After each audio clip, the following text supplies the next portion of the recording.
ইরানের সর্বোচ্চ নেতা আয়াতুল্লাহ খামেনি সহ শীর্ষ সামরিক ও নিরাপত্তা কর্মকর্তাদের হত্যার আগে যুক্তরাষ্ট্র ও ইসরায়েলের মধ্যে হয়েছিল ঘনিষ্ঠ গোয়েন্দা সমন্বয়।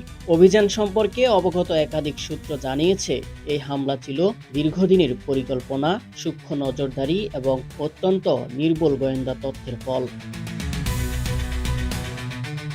যুক্তরাষ্ট্র ও ইসরায়েল যখন ইরানে হামলার প্রস্তুতি নিচ্ছিল, ঠিক তার আগেই মার্কিন কেন্দ্রীয় গোয়েন্দা সংস্থা সিআইএ পায় একটি গুরুত্বপূর্ণ তথ্য।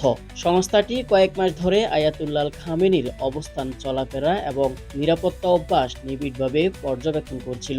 সময় গড়ানোর সঙ্গে সঙ্গে তার অবস্থান সম্পর্কে আরও নিশ্চিত তথ্য সংগ্রহ করে। সিআইএ জানতে পারে, শনিবার সকালে তেহরানের কেন্দ্রস্থলের একটি গুরুত্বপূর্ণ কমপ্লেক্সে ইরানের শীর্ষ নেতৃত্বের বৈঠক অনুষ্ঠিত হবে, যেখানে উপস্থিত থাকার কথা ছিল খামেনির। এই তথ্য পাওয়ার পরই যুক্তরাষ্ট্র ও ইসরায়েল তাদের হামলার নির্ধারিত সময় পরিবর্তন করে।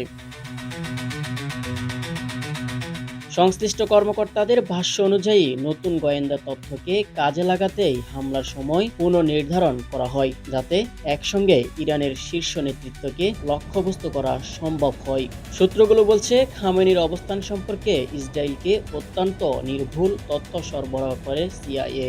এরপর যুক্তরাষ্ট্রের তথ্য ও ইসরায়েলের নিজস্ব গোয়েন্দা বিশ্লেষণ মিলিয়ে কয়েক মাস ধরে চূড়ান্ত পরিকল্পনা সাজানো হয়। প্রথম দিকে রাতের অন্ধকারে হামলার পরিকল্পনা থাকলেও বৈঠকের খবর পাওয়ার পর শনিবার সকালে অভিযান চালানোর সিদ্ধান্ত নেওয়া হয়।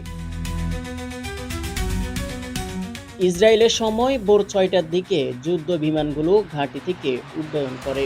সংখ্যায় কম হলেও বিমানগুলোতে ছিল দীর্ঘ পাল্লার এবং উচ্চ নির্ভুলতার ক্ষেপণাস্ত্র।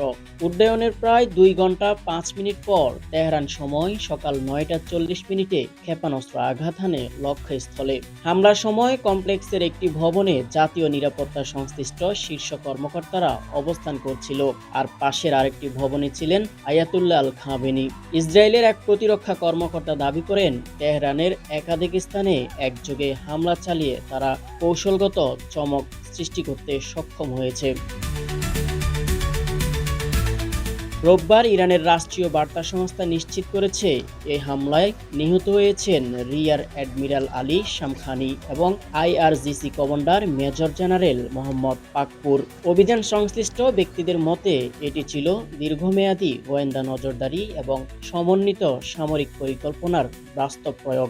বিশ্লেষকদের ধারণা, গত বছরের ১২ দিনের সংঘাতের সময় ইরানের নেতৃত্বের যোগাযোগ ও চলাফেরা সম্পর্কে যে তথ্য সংগ্রহ করা হয়েছিল, সাম্প্রতিক এই অভিযানে সেই অভিজ্ঞতাই বড় ভূমিকা রেখেছিল। তবে হামলার পরও ইরানের শীর্ষ এক গোয়েন্দা কর্মকর্তা নিরাপদে সরে যেতে সক্ষম হয়েছেন বলে জানা গেছে। যদিও দেশটির গোয়েন্দা কাঠামোর জ্যেষ্ঠ নেতৃত্বের বড় অংশ এই অভিযানে গুরুতরভাবে ক্ষতিগ্রস্ত হয়েছে বলে দাবি করা হচ্ছে। মধ্যপ্রাচ্যের পরিস্থিতি এখন চরম উত্তেজনাপূর্ণ। বিশ্বজুড়ে বাড়ছে নতুন সংঘাতের আশঙ্কা।